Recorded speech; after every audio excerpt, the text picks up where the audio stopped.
আজকে আমি বলবো কলকাতার বুকে 7টি জায়গা। একদিনই ছুটিতে ঘুরতে যাবেন, মাত্র 575 টাকায় এই 7টি জায়গা ঘুরতে পারবে তোমরা।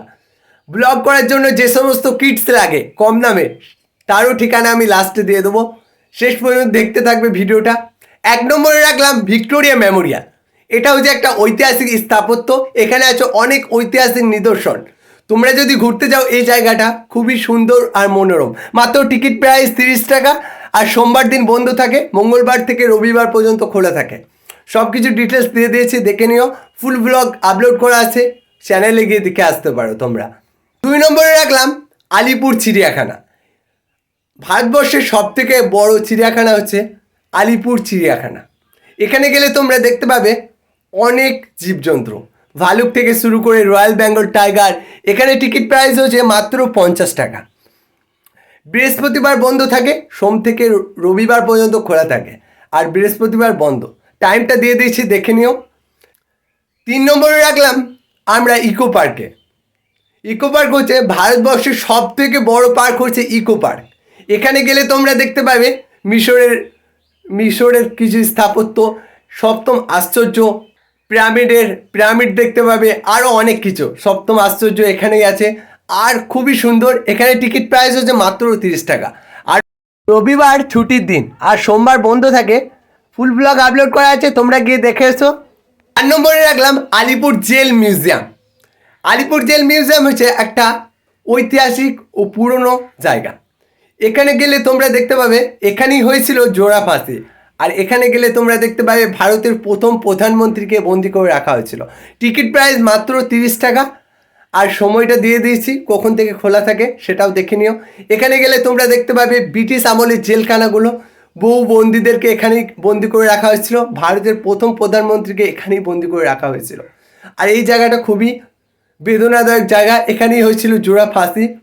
ফাঁসির মঞ্চ থেকে আরম্ভ করে অনেক কিছু আছে দেখার মতো, তোমরা গিয়ে দেখে আসতে পারো।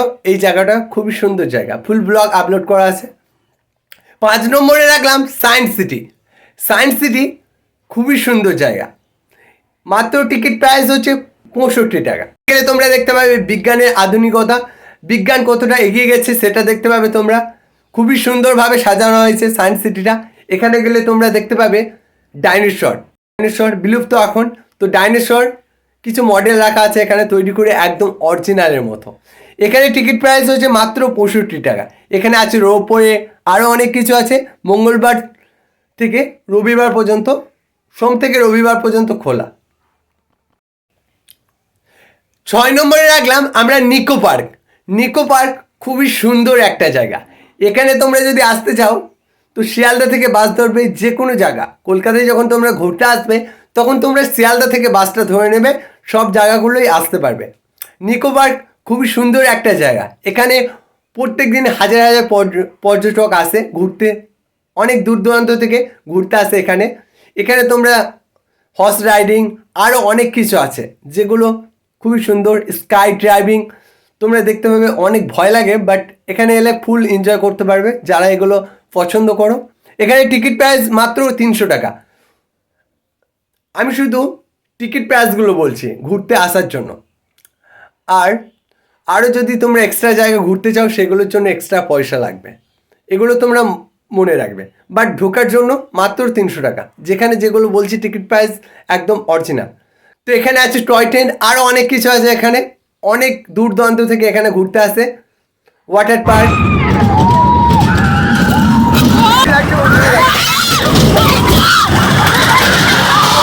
7 নম্বরে রাখলাম আমরা ইন্ডিয়ান মিউজিয়াম, ভারতের জাদুঘর। এই জাদুঘরে আছে অনেক ঐতিহাসিক নিদর্শন। মানুষের কঙ্কাল, ডাইনোসরের কঙ্কাল, হাতির কঙ্কাল, তোমরা যেগুলো দেখতে পাবে। ভারত মিউজিয়াম একটা ঐতিহাসিক জায়গা। এখানে তোমরা গেলে অনেক কিছু দেখতে পাবে, সেগুলো ফুল ব্লগ আপলোড করা আছে, গিয়ে দেখে আসতে পারো। 8 নম্বরে রাখলাম মিলেনিয়াম পার্ক। এখানে এন্ট্রি করার জন্য কোনো পয়সা আমাকে লাগেনি, বাট এখন জানি না পয়সা লাগবে নাকি। অনেক সুন্দর একটা জায়গা। এখানে গেলে তোমরা স্টিমারে বোটে চাপতে পারবে, আর বোটে চেপে তোমরা ওই যে হাওড়া ব্রিজের দৃশ্যটা উপভোগ করতে পারবে। 9 নম্বরে রাখলাম হ্যাঙ্গিং রেস্টুরেন্ট। আমরা সবাই জানি বিশ্ব বাংলা গেটের ঠিক একটু আগিয়ে গিয়ে এই হ্যাঙ্গিং রেস্টুরেন্টটা আছে। এখানে কিন্তু অনেক পর্যটক আসে, ঘুরতে আসে, দেখার জন্য। এটা একটা ঝুলন্ত রেস্টুরেন্ট, আর এখানে কিন্তু অনেক ভিড় থাকে, আর খুবই সুন্দর একটা জায়গা। তোমরা এসে এখানেও ঘুরতে পারো। জায়গাটা পর্যটকদের খুবই আকর্ষণ করে, কেননা এটা একটা ঝুলন্ত রেস্টুরেন্ট। তোমরা ফুল ব্লগ আপলোড করা আছে, গিয়ে দেখে আসতে পারো, এটাও ফ্রি। 10 নম্বরে রাখলাম চাঁদনি মার্কেট। হ্যাঁ, চাঁদনি মার্কেট এমন একটা জায়গা, এখানে তোমরা second hand mobile, second hand iPhone, second hand সব কিছু পেয়ে যাবে খুবই কম রেটের মধ্যে।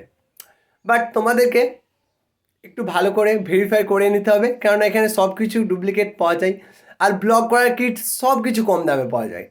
তোমাদেরকে একটু বার্গেনিং করতে হবে। দেখতে পাচ্ছ ব্লগ করার কিটস একদম ছড়িয়ে ছিটিয়ে পড়ে আছে, বাট একটু যাচাই বাছাই করেই কেনো। আর সবশেষে যখন ঘুরতে আসবে আমার মতো, শিয়ালদা স্টেশন থেকে তোমরা বাস ধরবে। বাসে করে ঠিক যেখানে যাবে সেখানেই পৌঁছে যাবে এই বাসে করে। এই ভিডিওটা বানালাম তোমাদের জন্য। 575 টাকায় কলকাতার সুন্দর 7টি জায়গা ঘুরে এসো। হ্যাঁ, তোমার কাছে যদি বিপিএল কার্ড থাকে তাহলে 5 টাকা টিকিট প্রাইসে সায়েন্স সিটির ভিতরে ঢুকতে পারবে। ভিডিওটা যদি ভালো লাগে বন্ধুদের সাথে শেয়ার করে দিও, আর চ্যানেলে যদি নতুন হয়ে থাকো সাবস্ক্রাইব করে বন্ধুত্বভাবে পাশে থেকো। একজন নতুন ইউটিউবার হিসেবে আমার অনেক সাপোর্টের প্রয়োজন। সাপোর্ট করো, পাশে থেকো। টাটা বন্ধুরা।